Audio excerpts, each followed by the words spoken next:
Okay, motion to accept December 2022 minutes.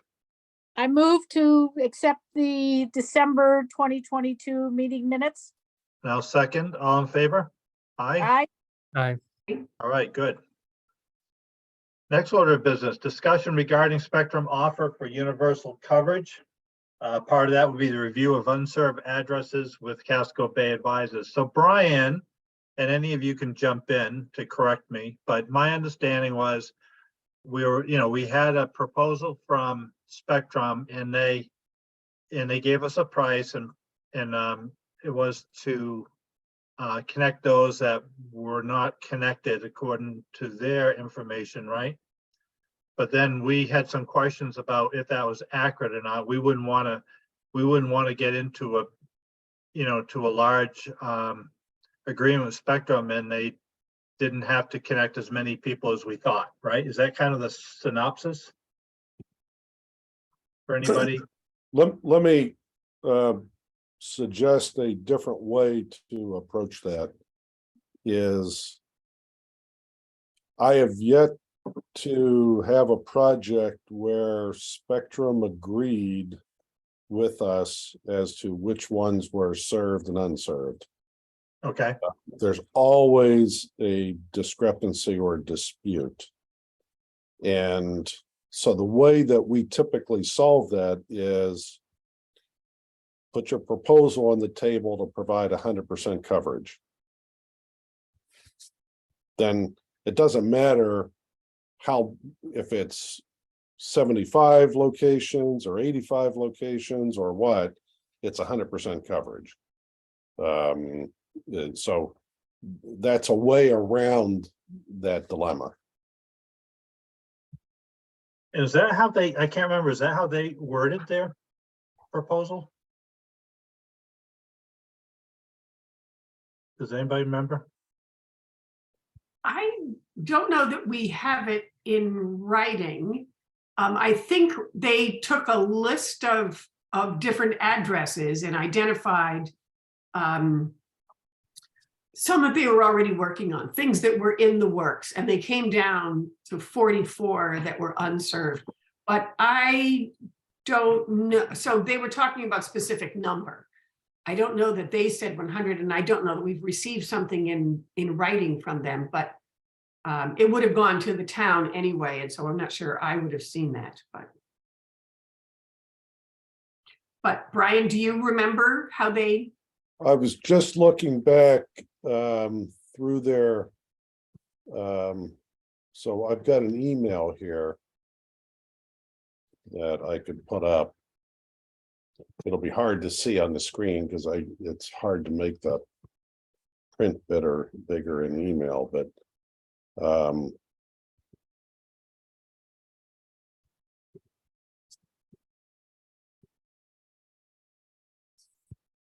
so I gave them a list of that same list of addresses, and they identified some of them as extension in progress or already serviceable.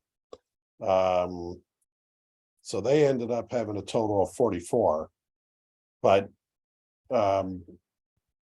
to my earlier point, if it's 100%, then it doesn't matter what the number is. And they said that the town share would be 214,000, and they would contribute 110. So they do say that it would be 100% coverage? They don't say that in here, but of the locations that we identified for them, they said that roughly hold on.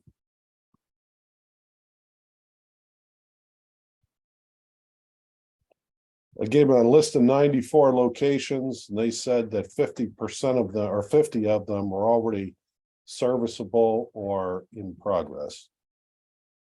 So you're really down to 44. But my point is if you're going to negotiate with them,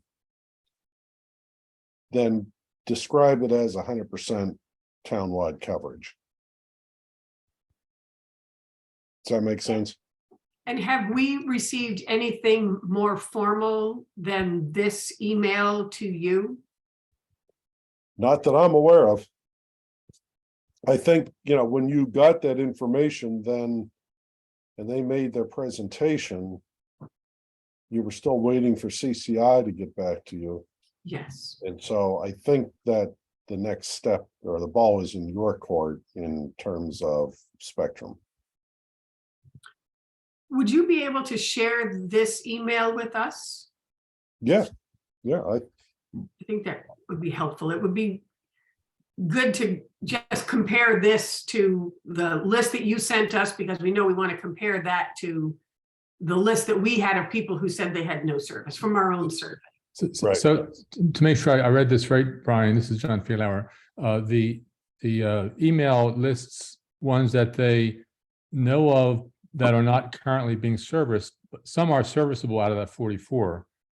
Those aren't. No, some are serviceable out of the 94. Well, I looked on the list. The email you showed said some are serviceable. The words by the addresses on the 44 email says they're serviceable. I'm just No, playing back what I read. So your understanding that was different than that, is what you're yeah, saying? no, it's probably a poorly worded email, but I think if you totaled up the ones that are not serviceable or an extension in progress, it will equal 44. Okay, I did. Okay. So, look at the email. I did math in my head, which is never a good thing to do in public. Out to 44, but I could be wrong. I was just trying to just get a sense of the data where they are, because some places that the email that was sent out earlier could be summer homes down Long Pond, and they could say, yeah, if the people haven't been asking for it, that might be hard for them to want to go down there if there's no revenue at hand. That part I have. Others seem to be more. Beach Hill Road seems to be kind of, well, there's a lot of places on Beach Hill Road that has it. That's where Aspen Way, where in my development. So there were just different ones I was trying to get a sense of. Was there any common theme to there? If the 44 is driving the number to the town, which is really my bottom line, if the 44 is driving numbers to the town, we ought to make sure that these aren't sort of already in the mill or kind of serviceable, just minor extensions of what they've already done, and make sure they're not inflating the number based on things that you shouldn't be charged for. That's kind of where I was headed. But we'll look at the email, we'll go from there. And Brian, what was, again, just based on that list, what the town share would be? 214,000.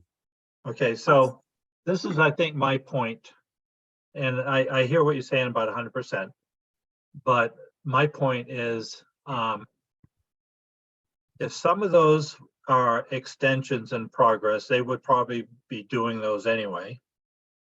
And we have some people, like we've had some, like, for example, I don't know if it was your study or someone else's that showed that Echo Lake Woods,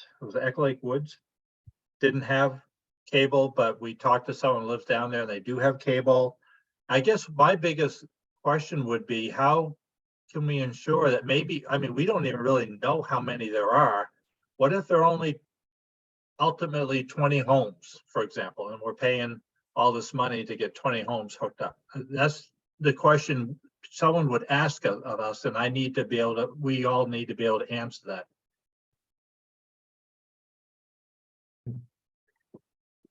Yes. Now, we went out and did a field survey and we gave you our results.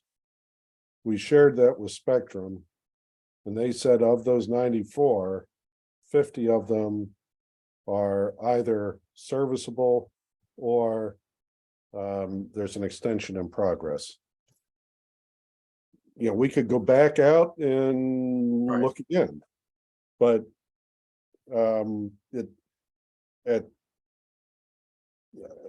like I said earlier, there's always a discrepancy. They'll say something is serviceable, we'll look at it and say, well, sure, it doesn't look like it is, but okay. And then you don't know what's going to happen until that subscriber calls up and orders service. And then you find out whether or not it really is serviceable or not. So I know, I understand what you're trying to accomplish. I'm just sharing that that's really difficult to get there with Spectrum. In my experience. It seems like it ought to be pretty simple. It never is. Right.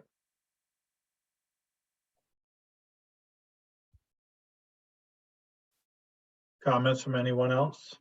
This, let me try a different approach, Brian, and thank you for your expertise in this area. We're kind of, I'm certainly clueless. What did they base the $214,000 on? Or the total number? Do we They know? did not share any of that, their business case with us. And, you know, This was their assessment of the capital required for, was it 214? That was the town's share. They're going to kick in the 110 on top of that. So it's right. like 300 some thousand. And they sort of based on their engineering studies, however you want to count it, serviceable, not serviceable, whatever. That's the number they came up with, saying this is what the project will cost to get to 100%. Okay. And Brian, you're saying that we just request in our negotiations 100% coverage.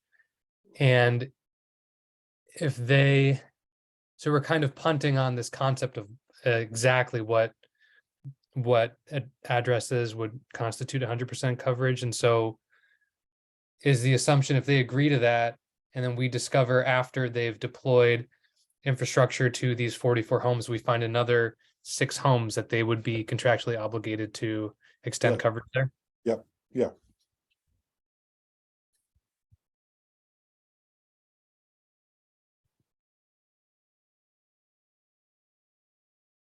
And they've agreed to that style of contract? Like you've seen that pattern before? We have used that in various negotiations. I don't know if that has ended up in an executed contract anywhere yet. But they shouldn't have a problem with it.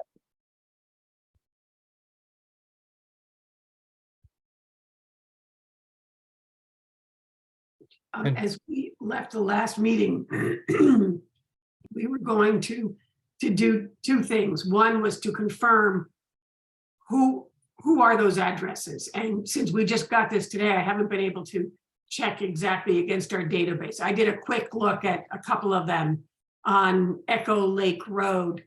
And I know that there are real people, but that's one that that Spectrum has said was serviceable, and that's the location that Lely confirmed. People we know on that road say they do have service. But I think it's going to be a slow process to figure out who actually lives at one of those addresses and what is the facility there, does it or does it not need service. So we have to and have they actually ordered service? Right. So, you know, oftentimes a subscriber location will think that they don't have service, but it is serviceable. So the only way to confirm that is to call up Spectrum and place an order and see what happens. And when they say serviceable, does that include somebody who might have to pay $5,000 to get cable to their the drop? It includes locations that are beyond their 200 or 250 foot length. So it's still serviceable. It just means that, you know, in order to get it from the street to the home, that there's going to be an additional charge to extend that service down that long driveway. So there could be, yeah, because I did a cross-reference. We had just a handful of people who responded to our survey who said they didn't have service. Some of them were confused. Some of them seemed pretty legitimate, and there was only one overlap with your list. And so this could be the case of I'm a resident, I think I don't have service, or I called up Spectrum, they told me it was an $8,000 bill or something. And so I just assumed I don't have service. Right. Or maybe they're using their cell phone and they don't have service. That, you know, a lot of times in the surveys, they misunderstand the question. Yep, that makes sense. Or they misunderstand the reality of what serviceability means, because it Right. could be free for one person to get the drop, but it could cost me thousands of dollars for my neighbor. That's correct. But either way, Spectrum considers us in the same category. Correct. Pete, did you say you did make a comparison between our survey and the Casco Bay detail of addresses? Yeah, and the only one was 52 West Pongerino. Pogerino, yeah. And Beachville. That's the road between Beach Hill Road and down by Long Pond. There's some houses down at the bottom of the hill there. And yeah, that was the only one that said not available. And on their list, they had that plus about 2 or 3 others that were not available down there. So that could have just been that nobody down at that Long Pond decided to ask for the service. But there are quite a few on Bartlett's Landing, and Bartlett's Landing wasn't on the Casco Bay report. And then there was one person on One Lane Road who actually sat and wrote out, evidently Spectrum comes down One Lane Road as far as the second Vaughn house, but to cross the causeway to West Point, it would have to be buried like the current electric and phone lines. Spectrum says they Wow. would do that, but we'd have to pay for it. 5 properties on West Point all summer. Yeah. Cost would be prohibitive. So this is probably a situation in which it's considered serviceable, but at the end of the day, it's not really attainable for the residents. Yeah. Which address was that? That was 1 Lane Road. 59 One Lane Road. Yeah. I've been over that causeway. Yeah, that's not a normal kind of construction going across that. Mhm. It's down by Bartlett's Landing. Okay. The Because I other, live in Bartlett's Landing and I certainly have it. But I think it's some of those long areas, those long runs that probably don't. Yeah, Yeah, there's I mean, there's a causeway that they have trouble getting across, I think. Yeah, plus there's the Mill Cove Road, which is really long. Almost all of the homes that there are seasonal, I believe.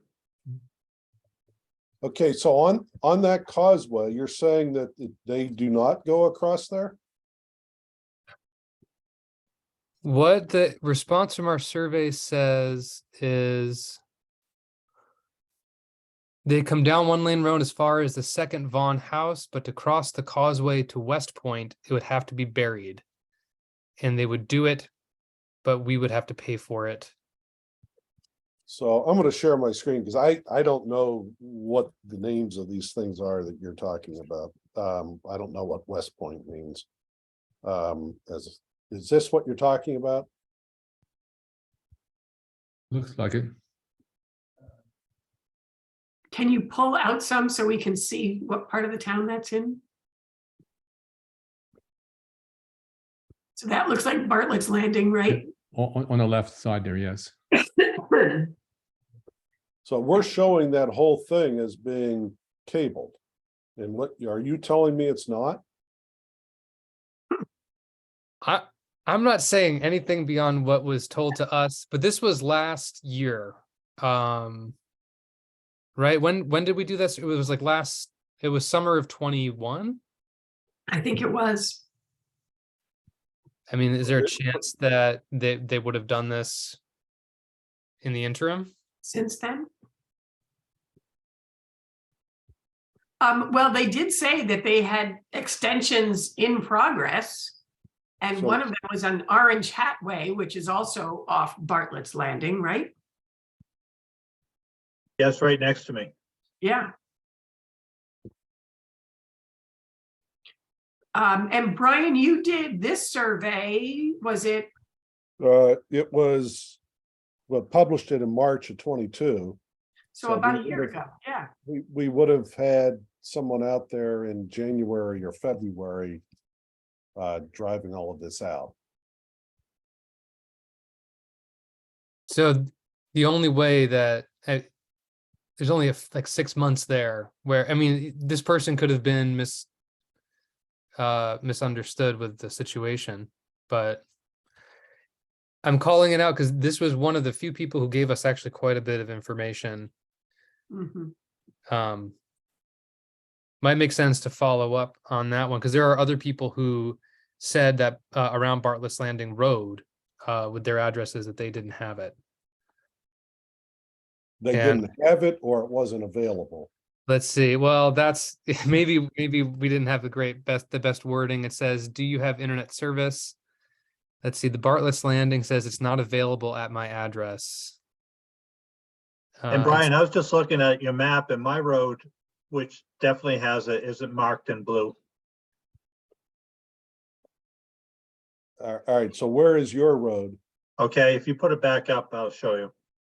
Or I'll try to explain it to you.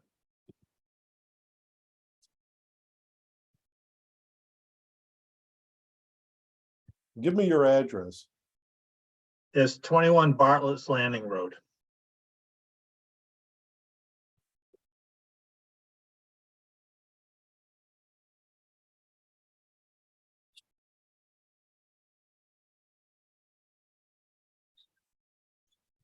It's in green. Right here? Yep. All right. And you say you do have service from Spectrum? Yeah, they did it during that last expansion.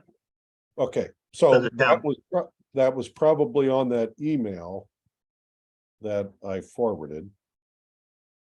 I think I forwarded it. Wait, Scott, you said you got this 5 years ago?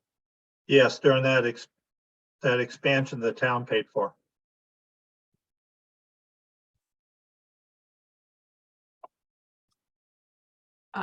Actually, there are no addresses on here that are purely Bartlett's Landing.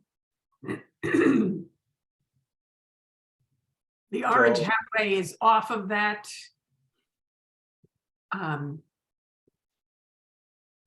This is Orange Hat Way. No, that's Orange Hat Way is just to the west of my driveway. Over here. Oh, hold it. I'm sorry. Hold it. Your yellow line is Orange Hat Way. Correct. The other line, the other driveway to the east is my driveway. Right here. Yeah, All right. So we're showing you as cabled. oh, okay. Thought the blue lines was, Now, remember, we only put a line on here to the next to the last home. Since you're the only location down there, that's just. Okay, I considered a see. drop. okay. So it's, but we're showing you in blue, so you're serviced. Yeah, okay. I was confused by that. Sorry about that. Yeah, now over here on this Orange Hat Way, we show 2 locations. And there's no cable going off there, so we showed it uncabled to that first driveway.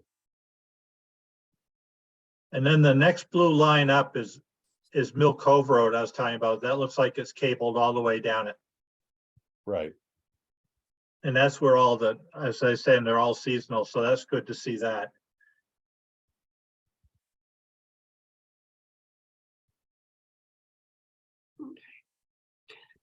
The other part of our discussion on this last time was about funding availability.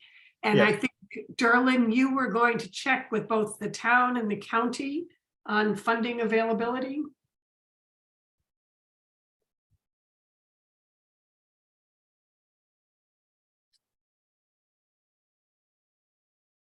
Sterling still there? His name is still there. I'm back. I apologize. I had to drop off for a minute. I'm back. To answer your Oh. question, Kathy, yes, those funding sources, the towns definitely, and the last time I checked with the county, they had not expended all their money. So that is still on the table as a possibility. All right. I think we need to go through the exercise of address by address, comparing what Brian gave us today, the breakdown of what Spectrum says is already serviceable or extensions in progress, and then figure out of what's left, who are those owners? Have they tried for service, et cetera, before we commit the funds to them.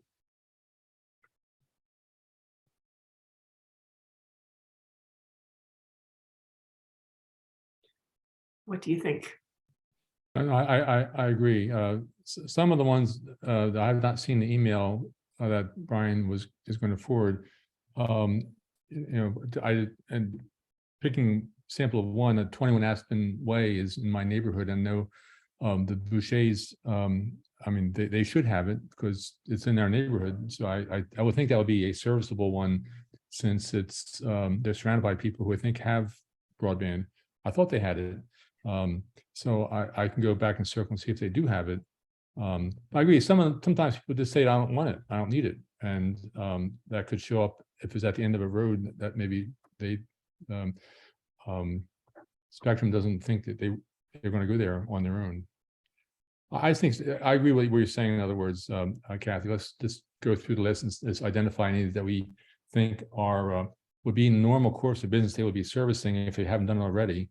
And if they're not, maybe there's a reason why they wouldn't, and we ought to pay for them. So let's scrub the list.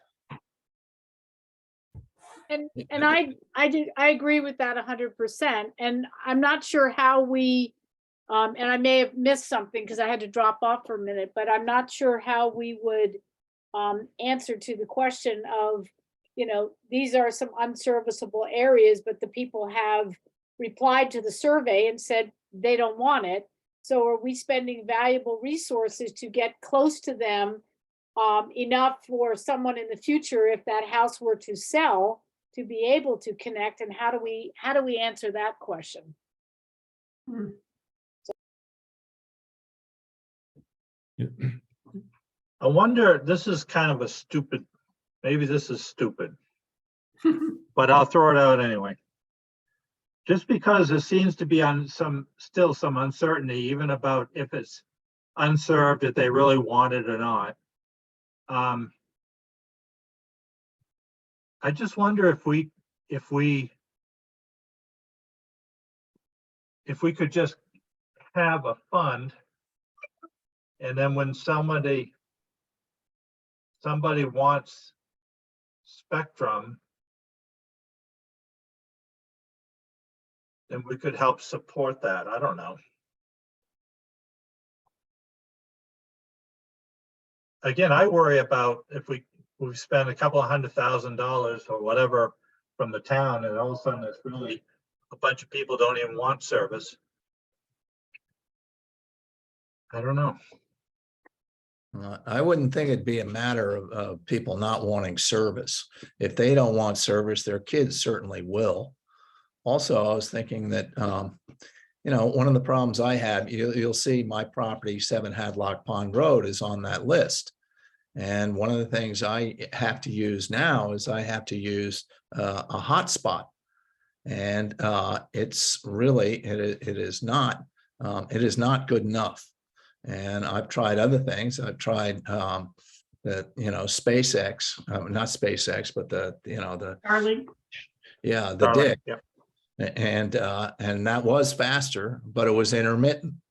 And I like to tell people that's how I learned that my girlfriend speaks French. So, so anyway, so yeah, and I think the high speeds, at least, for me, for anybody, are really necessary. So I think, it is a good bet to, kind of like, if we bring it, they will come. Maybe that's the approach. Because I think if we don't do it, then we might be really open for criticism. Are we allowed, it's such a small number, after we collate these lists, are we allowed to reach out to these residents directly and ask them follow-up questions? Carolyn, that might be a question for you. Are we allowed to do that?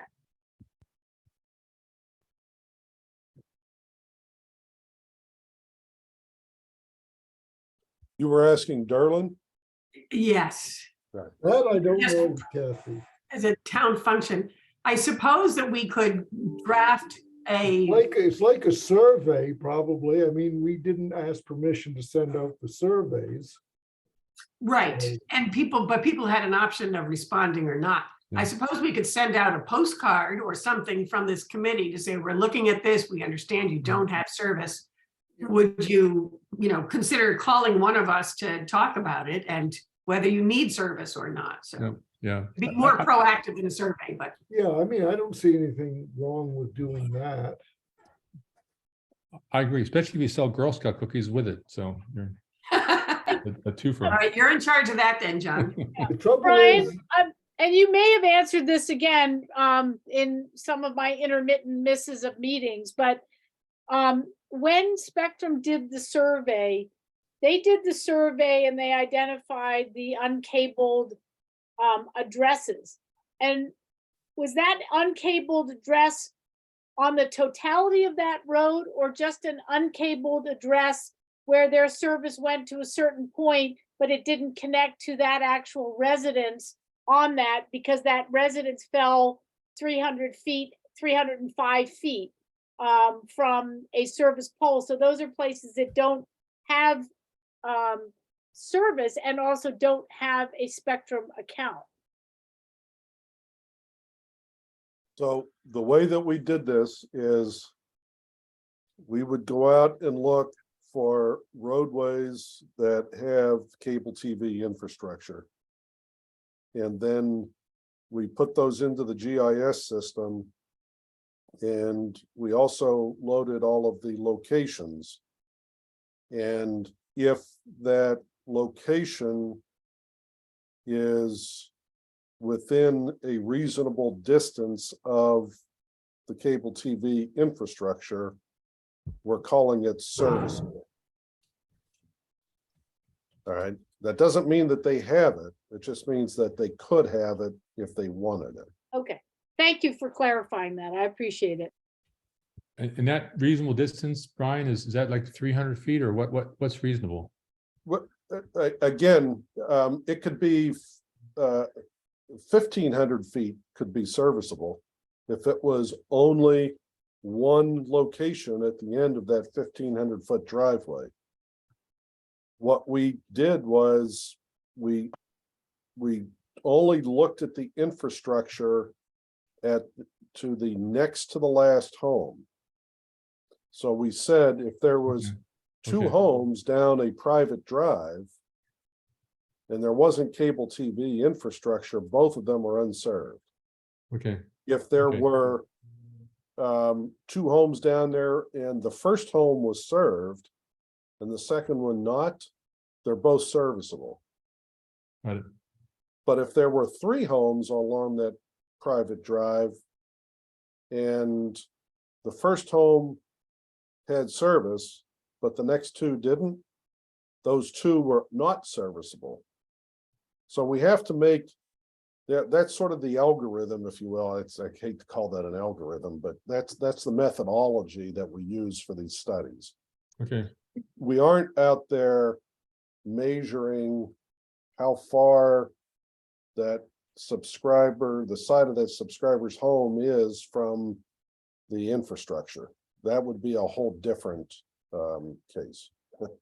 So we're trying to look at it like the cable TV company looks at it as to whether or not they're serviceable or not. okay.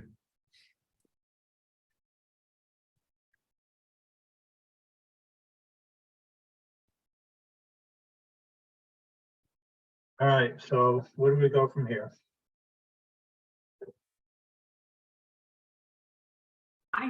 I think we still need to do the homework of comparing, figuring out who those people are, and then maybe, and getting in touch with them. You know, the town has a database of real estate, so we can see who the owners are. And I think we probably need to do some outreach to figure out, so we have a much clearer handle on what it is we would be doing and how much it would be costing. But we'll just be comparing those from the survey, right?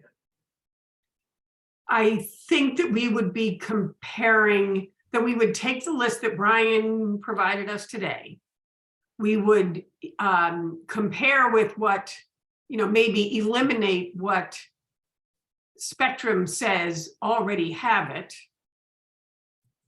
And then take a look at the leftover to figure out specifically who those addresses are. The Spectrum list has it only by street, not specific addresses, but Brian's report has added in the specific addresses. So we can tell from that, from the town database, who the property owners are.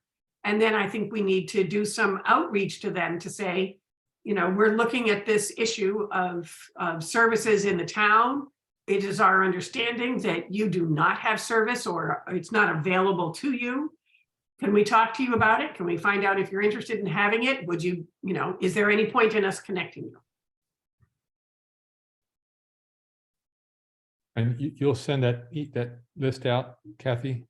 Well, do I have to do all the work? Come on. I forwarded that I am email. the Kathy. secretary, that is true. But I'm happy to share that workload. So Yeah, no, I will. I mean, I agree. I'd like to. I would contact any neighbors that I know myself to kind of share the workload of just finding out, are they interested? I think the one in my neighborhood already has it, so I think it's one of those. It's a sample of one, so it's not going to change anything dramatically. But as you scrub the list, that's part of the scrub. I think are the people here that we think already have this service, and for whatever reason, databases aren't perfect. Right. And there's always some errors in it. So we just want to scrub it and get it clean. I'm happy to combine the 3 data sets. It should be easy. Also, I'd Keep like in mind that list that I sent you, there are a half a dozen or so that don't have addresses. Those are locations that did not show up in the 911 database. But through our examination of aerial imagery, we identified them as potential subscribers. So I included the GPS coordinates for all of them so that you can see where it was at. yeah, I was wondering about those. There's, you know, a half a dozen or so that do not have a street address. And are they potentially in parklands or something? That's what I was wondering about. They're kind of in the same area. Like I can load them up on Google Maps, see if we can get a street address off of those, or just even a street name off of those rather. Okay. And then we'll see. And then I can just say, this is where these addresses are showing up in terms of these 3 lists. And then we can decide what to do. And like to Scott's point, if most of them say that they're happy, and it gets to a point where there's a very few number of people who are looking to be serviced, we can make a decision about best course of action. Is it a subsidy for specific people versus a build out that might cost more money to more people who aren't interested? But I think Lily's point is a good one for the kind of future infrastructure for the town. Even if the current resident may not care about it, the next one probably will. And so I think the town might want to think about why not make it ready for those when they do get a owner who wants it or a tenant who wants it, then we're ready. We don't have to go through this process again. And just you know It would be cheaper overall, probably also just to do everything in one fell swoop as Right. opposed to individually. And keep in mind that the ARPA funds need to be expended by the end of 2026. I was So- just about to ask that question of, we're up against a use it or lose it prospect likely. Yeah, Yes, you're, you've got through 2024 to commit the funds and then additional 2 years after that to expend them. So Right.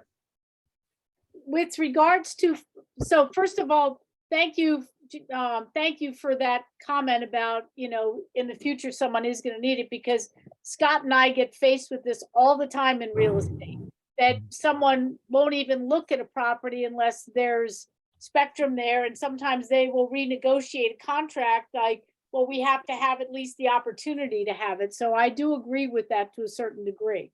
On the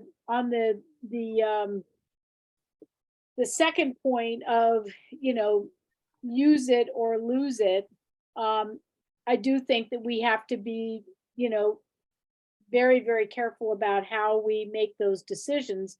And thirdly, with the time sensitivity of following up with people, getting that extra data, is there anything that might be helpful to put on the town website as an FYI? We are working on on additional work on broadband. You may receive an additional request for information. This is time sensitive, but something just in case there are people out there that are paying attention to the town website like what we are. I think the as many prongs of communication that we can alert people to, I think might be very, very helpful. That sounds good from my perspective. Is there, what are the critical the decision points, Darlene, for if the town's going to commit money, whatever the amount is, 100,000, 200,000, some number of dollars to do this, whatever this is, what are the dates we have to hit for whatever we're going to do? Well, as I said earlier, the ARPA has to be fully committed by the end of 2024. So you've got almost 2 years, and then you have an additional 2 years after that to actually spend it. So backing up from that, it will be next year's town meeting to commit dollars, a vote on that? Is that something like that? Yeah, you could commit during the town meeting of 2024. Right. And from But you know what, sorry, John, you don't really need to do that because the select board has the discretion to expend ARPA without town meeting. So just take that off the equation. Okay, that was, I missed that point. ARPA is not the DoD's ARPA, I take it. No. Oh, okay. And Derlin, beyond tax bills going out, is there any town-driven mailing communication that may be happening in the next month or 2 months that we might be able to piggyback on? None that I'm aware of. Okay.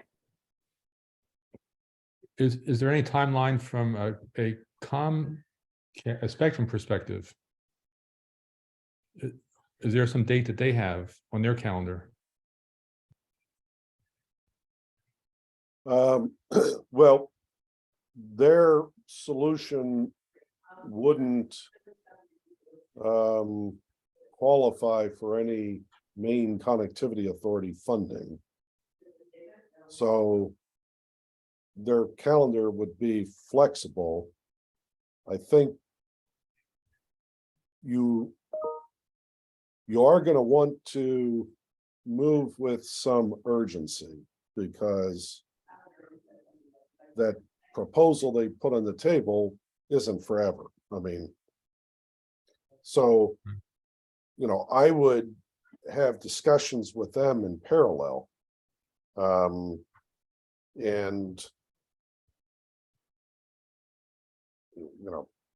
their strategy and their pricing may change. It may become more 6 months down the road. I don't know.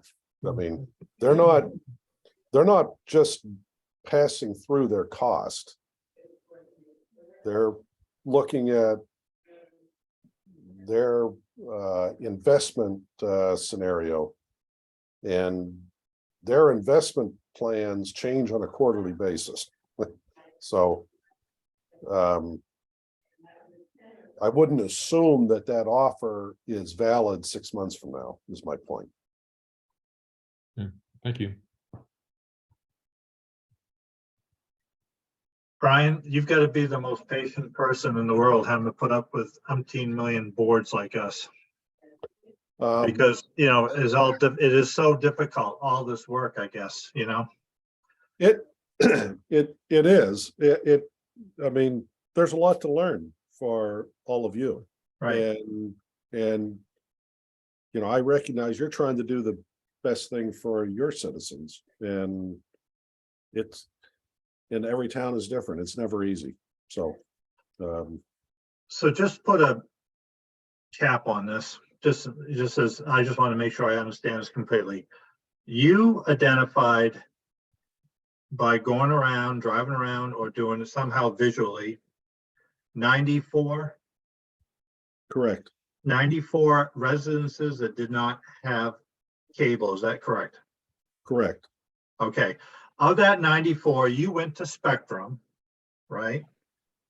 And they identified 50 something 50.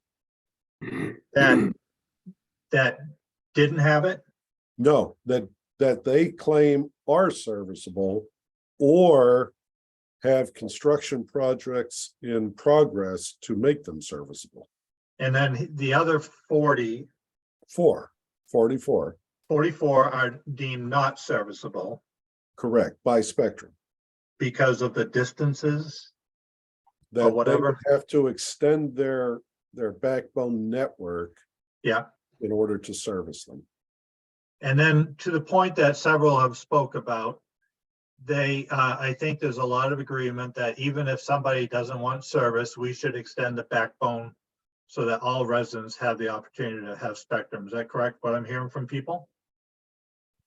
So Yeah. I guess what I'm asking is, do we really need to take that extra step to try to double, triple, quadruple check different resident stuff if we're basically saying we're going to extend the backbone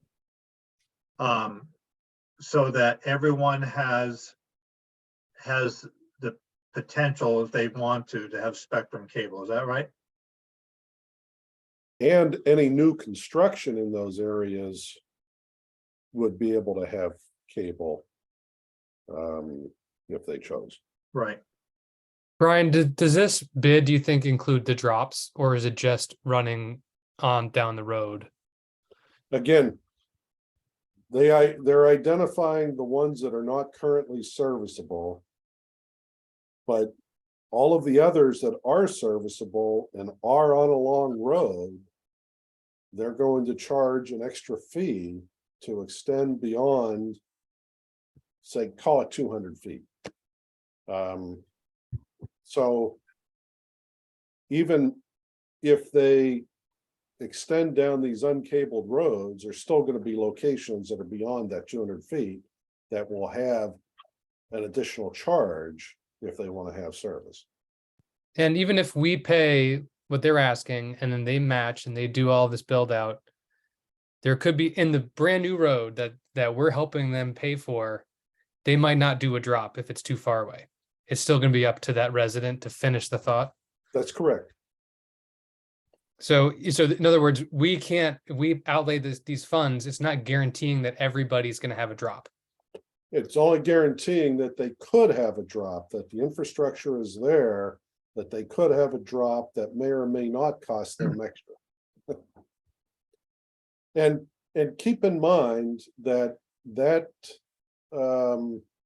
practice is not specific to Spectrum. Sure. The power company does it. The phone company does it. Everybody charges extra beyond a certain distance.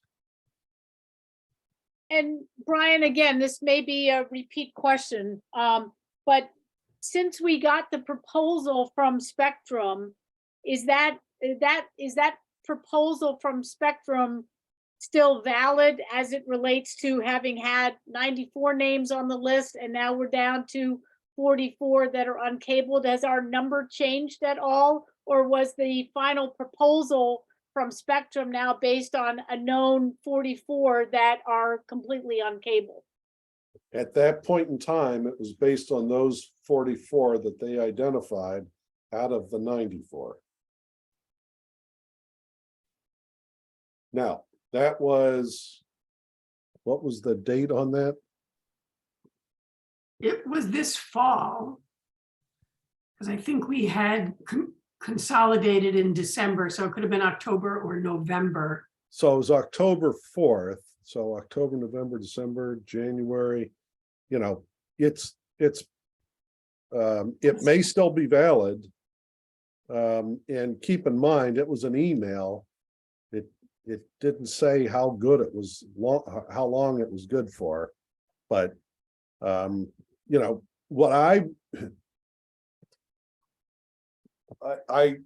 would do is call up Spectrum and say, hey, is this still good? And if the town agrees to this, will you commit to 100% coverage for the town? And let's get rid of all these addresses. It's just 100% coverage. And if they come back and say yes, then I would recommend getting something firm in writing as quickly as possible that you can then act on. Good idea. Sounds good. Yeah. Well, I've been certainly all over the place and I apologize for that, but it seems to me that we just need to move forward with this somehow. Yeah. It's almost like paralysis of analysis. I think Brian's outline was good. So who should go back to Spectrum? Is that our committee to you, Derlin, or Yeah, how do we work? do we have that email from them? I could go back to them and ask them if this is still valid, and if so, for how long? Brian has just sent it to me and I will forward it to you, Okay, Darlene. sounds good. Yep. I'll be right back. I had to put my dog out.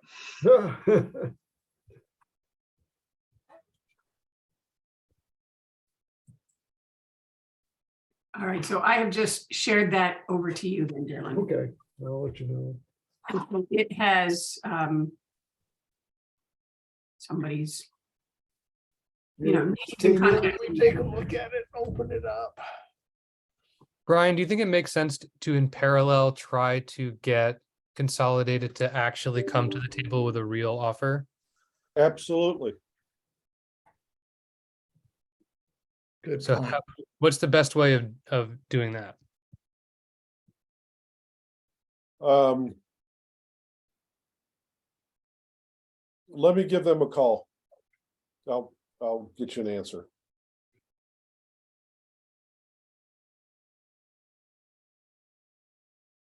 I'll call them tomorrow. I'm sorry, I just missed something. Brian, what were you going to inquire? What it would take for CCI to put a firm proposal on the table. Gotcha. All right, good. So it sounds like we're gonna get, you're gonna get a hold of CCI. And we're gonna ask, are you gonna ask Spectrum? I'm sorry, I stepped up, let my dog out. We're gonna ask Spectrum to put together a formal quote. I think that's what I heard. I've got Okay. that Shelley Winchenbach, who's our normal municipal contact.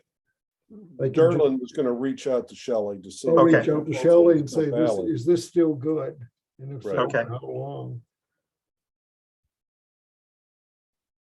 Does And that we can sound go good from to everyone? Awesome. Part Well, of- thank you, Brian. I don't think we need to hold you any longer. I Very appreciate your good. patience with us all, including me, especially for me. So, Don't apologize. That's just part of the process. Yeah, Well- thank you very much. So, Thank you, all right, Brian. have a good one. Thank you. Thanks, Brian. thank you. Thank you, Brian. Appreciate it. Discussion regarding collaboration with other towns. You have an update for us, Kathy? Well, I haven't heard anything from Wendell, who was going to reach out to the town manager in Southwest Harbor. I spoke with two separate Board of Selectmen members, Natasha Johnson and Jim Vallette. And both of them agreed that the best way to go would be to speak with their town manager and ask to be put on an agenda for one of their selectmen's meetings and propose that we all work together as towns. And that it would probably be best if it was the two town managers who are engaged already, both Derlin and Jesse Dunbar, to do that outreach. So I don't know, Derlin, how you feel about that. Well, that makes sense. And that before, if we want to ask Consolidated to put in a proposal, maybe we should be asking as a group of towns rather than just the town of Mount Desert. Which when we do that, we should be asking Spectrum the same thing. Michelle, you're on the call here. How has the survey for the town of Tremont been done by Casco Bay?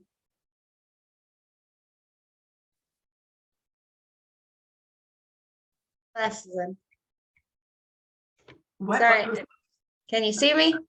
We can. Yes. Okay. Sorry if I'm in the dark.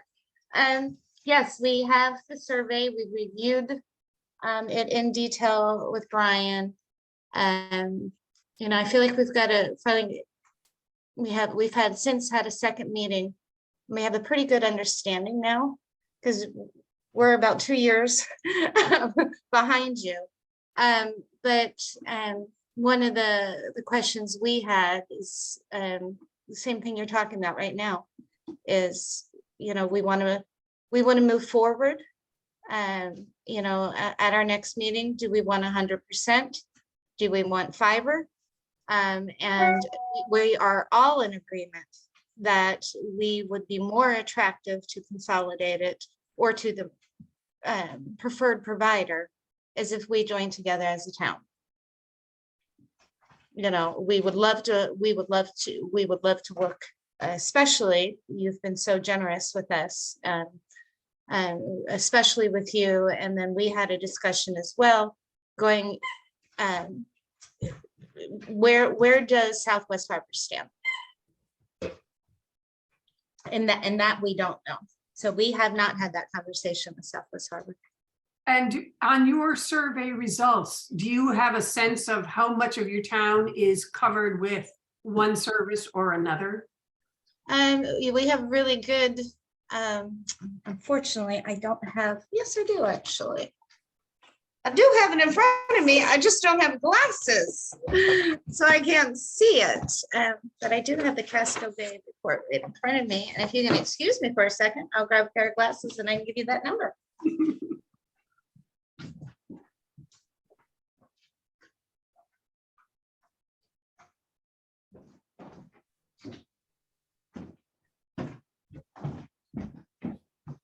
We're kind of counting on Tremont to have not great coverage, so. Let's see.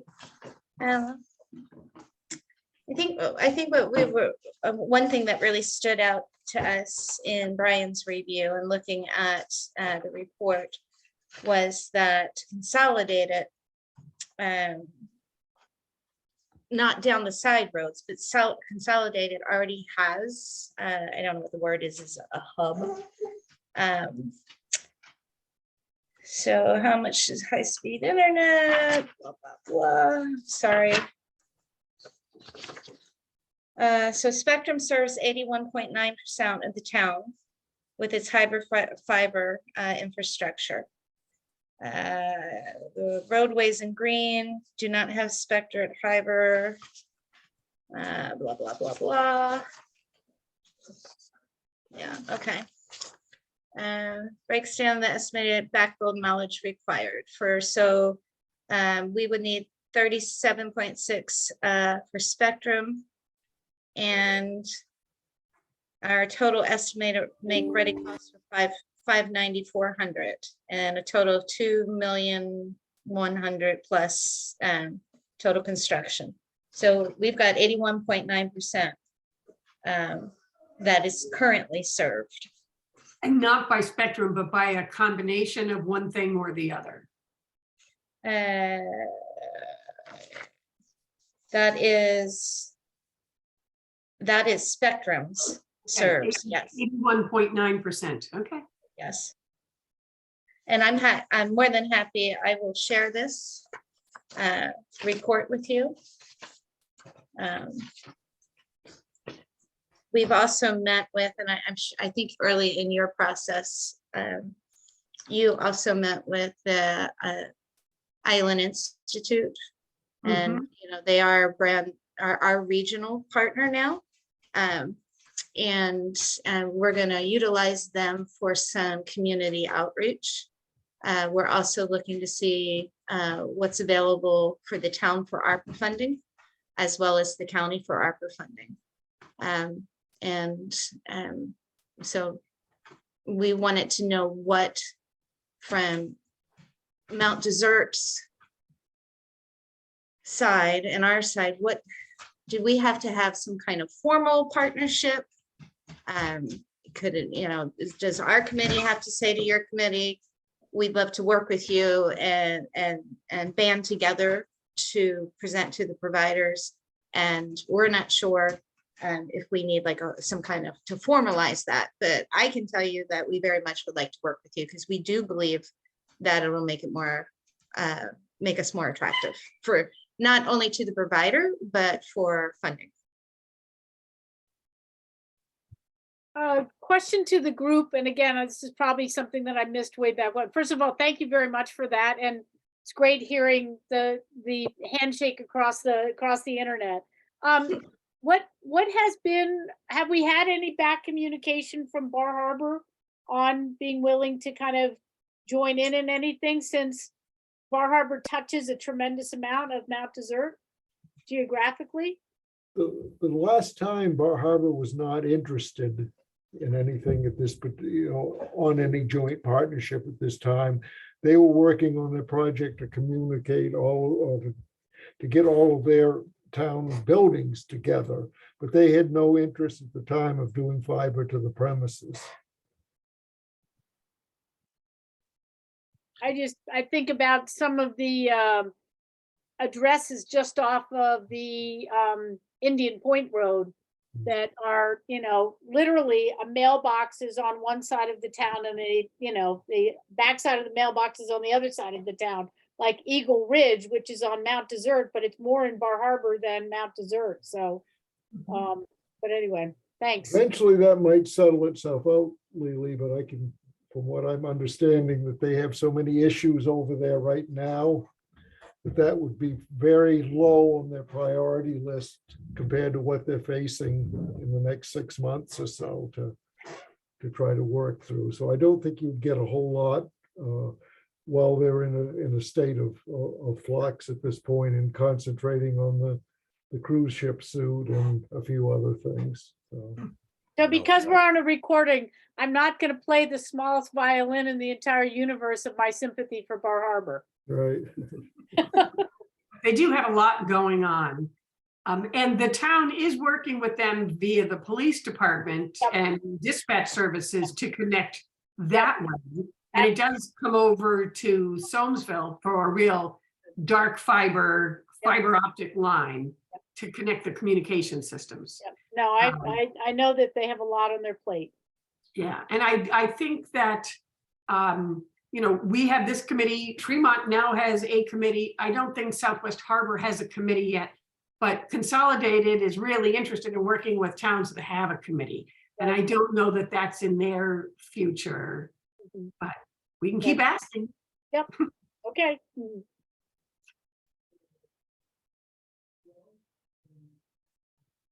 So Anything else? should we come up with some way of formalizing an MOU or something between the two towns to work together? Is that something that's a possibility, Derlin? Yeah, that makes sense. And how would that look, and who should create that? I would think the first thing would do, Tremont should reach out and say that they would be interested in that, and then we can worry about the details afterwards. Okay, I will ask Jesse Dunbar. Jesse's very good at that sort of thing. Yes, so I'll reach out to him after this meeting and get that moving forward. Thank you. So the one question I have about that is on our end, we have funds, I think, Derlin, that we have a timeline that we have to meet, right? Yes. And the only thing I worry about is if any other town we work with, that they're gonna be ready to move forward when we're ready to move forward. Well, that ARPA funding is very limited. If you're talking about doing a cable project, or I mean, not a cable project, but a fiber project, that ARPA wouldn't even begin. We've got only 153,000 left. And that would be expended on the Spectrum project if you should so choose to do.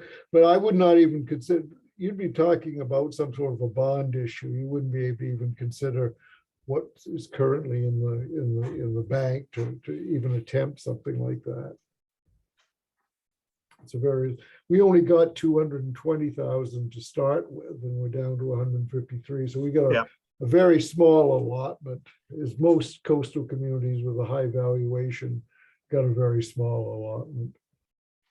So if we were gonna work with other towns, it's not just about making sure everyone has a connection. I take it we would be looking at the grand prize of fiber everywhere. Because I think most of the towns, like Michelle said, that they were 81% connected over there with Spectrum. So they would probably be one of those deals where if they wanted to do an intermediate gap, like what we're trying to do is to fill in the holes, they wouldn't need an inter-town partnership to do that. They should be able to do that on their own with resources from ARPA or whatever else they would have.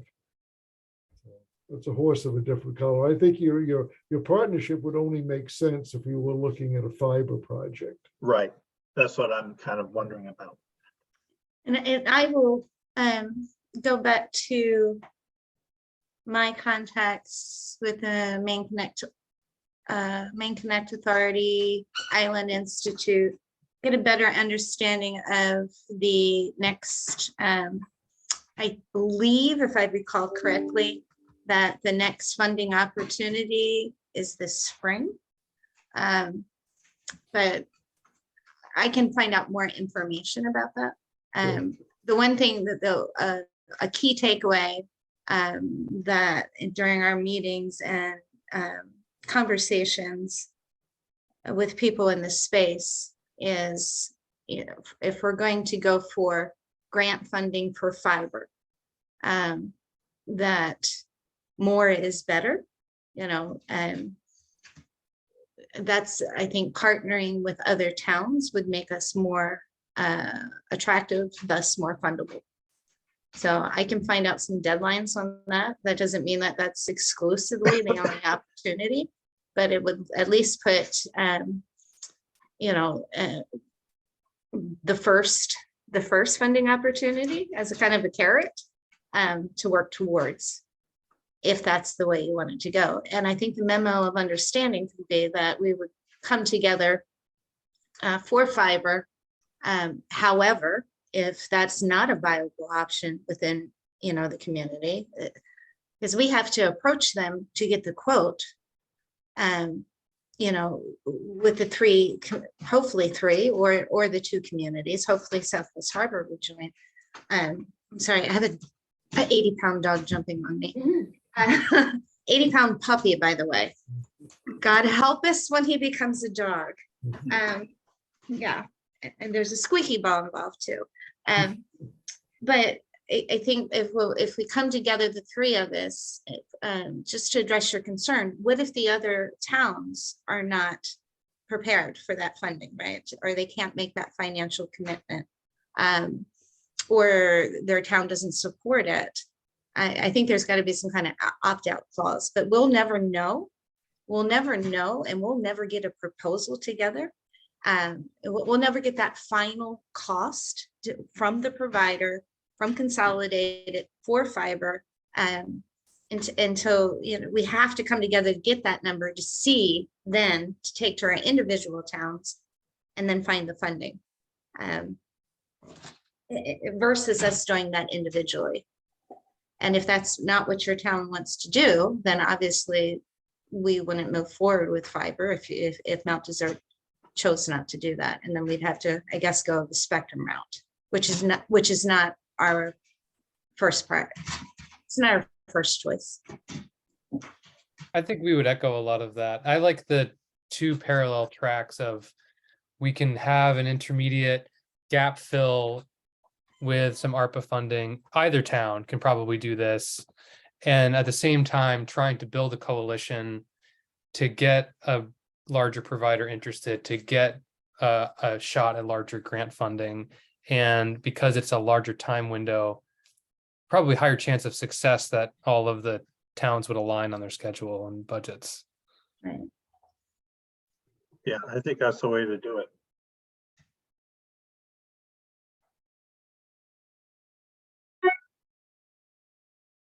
Anything else? Well, the state is doing a lot of work on digital equity and access. And that is what the Island Institute is doing as a regional partner on digital access. And so Michelle has probably been engaged in some of those meetings. And it does include like the Maine Connectivity Authority and the Maine Broadband Coalition and the Island Institute, et cetera. And so they're trying to create sort of roadmaps and inventories of assets of where people can access information, equipment, affordable services, et cetera. And I think that, again, if any town is going to go through and ask its residents to fund an expensive build out in fiber, you want to make sure that everybody knows what it is they're going to get out of it and is well versed in the benefits of having fiber to the premises. And I think that the way we approach that is through digital equity and digital access. And so if any of you on our town committee might remember when we had our meeting with Susan Corbett from the National Digital Equity Center and how compelling it was that if you want people to vote for this, you got to show them what they're going to get for it. And so you bring people along through an education process and make sure that they're in tune and in touch with what the possibilities are, how it's going to affect their lives. And so I think that as a committee and as two different town committees, we might each have a good role to play in making sure that people do have access, that they understand how to use it, et cetera. So whether it's through our library programs, our school, or community centers that might bring people of different generations together to say, you want to know how to connect with your grandchildren? They might be on Facebook or Snapchat or something or other, that find ways to bring people together to use what's available through the internet and make it compelling for them so that they'll help realize their value and help fund it if necessary.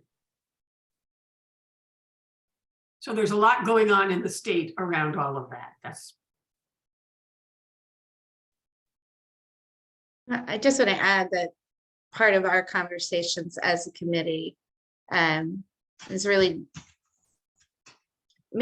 including equity and inclusion in all of our conversations. And what is that bottom line cost? I mean, we can bring fiber to the home, but if they currently can't afford cable or couldn't afford an increased price, then it's of no value to them. And we have to keep that in mind, right? It might be a great value to me. It might be a great value for maybe a seasonal summer resident. But it doesn't matter if it's cable. It doesn't matter if it's fiber. It doesn't matter if they have access if they can't afford it. And so, we're having discussions about that too. How can we ensure and build into this, some percentage of funding available, either work that in with the provider and make sure Most providers have programs available. But we need to know what those programs are and make sure that we share that information. And I'm a fundraiser, so when I hear, there might be people that can't afford it, I feel like there should be a pot of money to make sure that an endowment that I can afford it, or there needs to be a pot of money. If that's setting aside ARPA funding, if that's in our contract with your provider, if that's just educating about the services that are available. Because currently there are services available, and in my conversations with some community residents, they didn't even know that there was some funding and assistance available to them now. So there's an education component around this. So it's just that we're being thoughtful.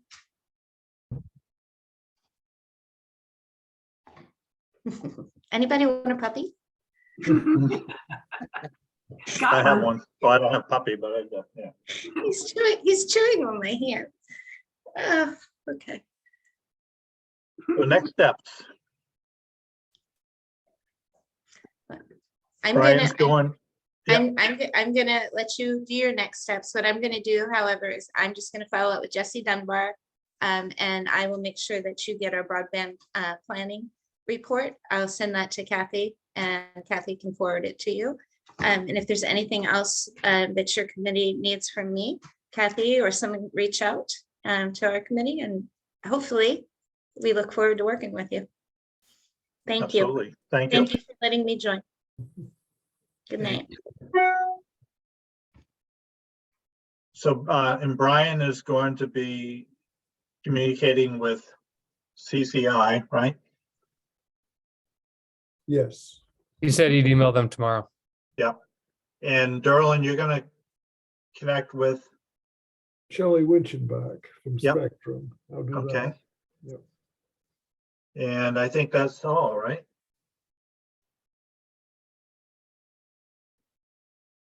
Yes. Any other business? No. Not from my part. Okay. Not for my part either. So I guess we're ready to, our next meeting is, what does it say? March 9. 9th. So hopefully we'll have some more information by then. So I think we're finished for the day. Great job, all.